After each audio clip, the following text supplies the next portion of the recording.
Silanus nelle giornate di domani e di sabato ospiterà la 22esima edizione del premio giornalistico Fontana Elighe, che viene assegnato a giornalisti, scrittori o personaggi del mondo della cultura sardi che si siano distinti per il loro lavoro. Un evento organizzato dall'assessorato alla cultura del comune. Dall'anno scorso è stata introdotta una nuova sezione dedicata al giornalismo d'inchiesta, intitolata a Giuseppe Fiori, il giornalista e scrittore originario di Silanus, direttore di Paese Sera e vice direttore del TG2, ma anche senatore della Repubblica per 3 legislature. Al premio faranno da corollario una serie di manifestazioni dedicate alla cultura e alla tradizione sarda. Tra gli eventi in programma la mostra fotografica Sinnos del fotografo Toto Porcu e il reading Un posto anche per me dello scrittore Francesco Abate. Sabato sera invece è in programma la premiazione dei vincitori delle sezioni del premio.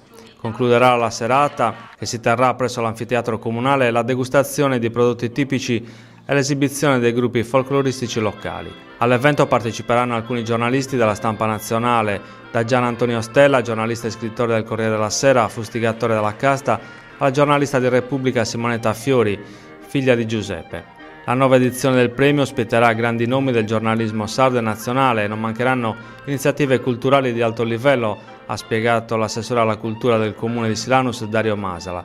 La nuova sezione dedicata allo scrittore silanese è un modo per aprire sempre di più Silanus al mondo e all'attualità del dibattito sull'informazione, un ulteriore stimolo per crescere.